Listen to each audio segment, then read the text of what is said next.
जय श्री राधे कृष्ण। हे मेरे बाके बिहारी, एक वक्त ऐसा भी दो मुझे जिसमें मेरा मन बिल्कुल खाली हो। भर सकूं मैं तेरी भक्ति उसमें, सिर्फ तू ही उसका मालिक हो। बोलो जय श्री राधे।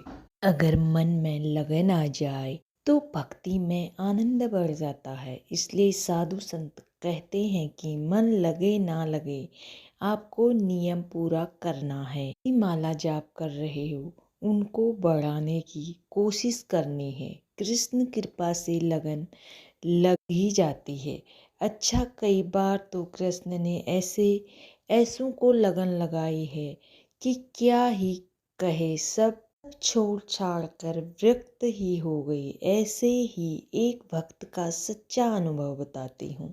इसको आजादी मिलने से बहुत समय पहले की बात है। एक धनी गृहस्थ के घर भगवान कथा का बड़ा आयोजन हो रहा था। वैशाख का महीना, शुक्ल पक्ष की रात्रि का समय था। कथावाचक जी बहुत विद्वान थे, अच्छे गायक थे। वो बीच बीच में भगवत संबंधी भावपूर्ण पदों को बहुत सुंदर मधुर स्वर में गा रहे थे। पहले उन्होंने श्रीमद् भागवत कथा के आधार पर संक्षेप में भगवान के जन्म की कथा सुनाई। फिर नंदोत्सव का वर्णन करते करते एक बहुत मधुर पद गाया। कथा का प्रसंग आगे चला।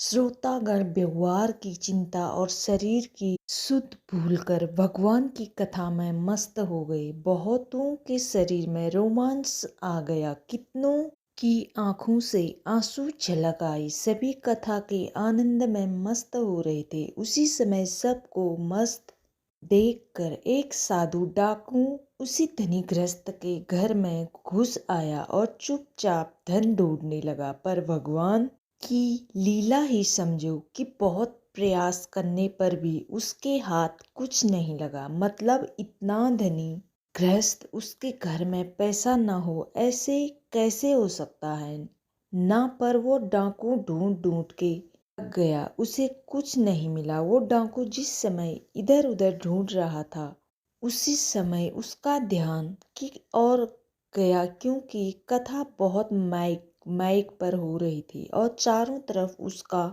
साउंड था। कथावाचक पंडित जी महाराज ऊंचे स्वर में कह रहे थे। प्रातः काल हुआ। पूर्व दिशा उषा की मनोरम ज्योति और अरुण की लालिमा से रंग गई। उसी समय ब्रज की झांकी लौकिक हो रही थी।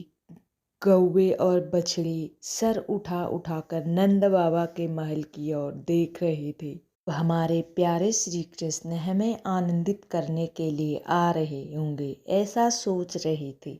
उसी समय भगवान श्री कृष्ण के प्यारे सखा श्री दामा, वासुदमा आदि ग्वाल बालों ने आकर भगवान श्री कृष्ण और बलराम जी को बड़े प्रेम से पुकारा। हमारे प्यारे भगवान श्री कृष्ण और बलराम जी को बड़े प्रेम से पुकारा।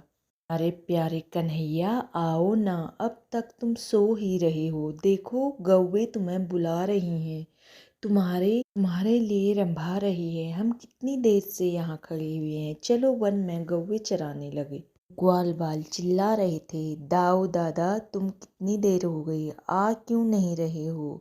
इस प्रकार ग्वाल बालों की पुकार सुनकर नंद रानी ने अपने प्यारे पुत्र को प्रेम से जगाया। मैया ने उन्हें माखन मिश्री और विभिन्न पकवानों का भोजन करवाया। राधे राधे। आगे की कथा नेक्स्ट वीडियो पर।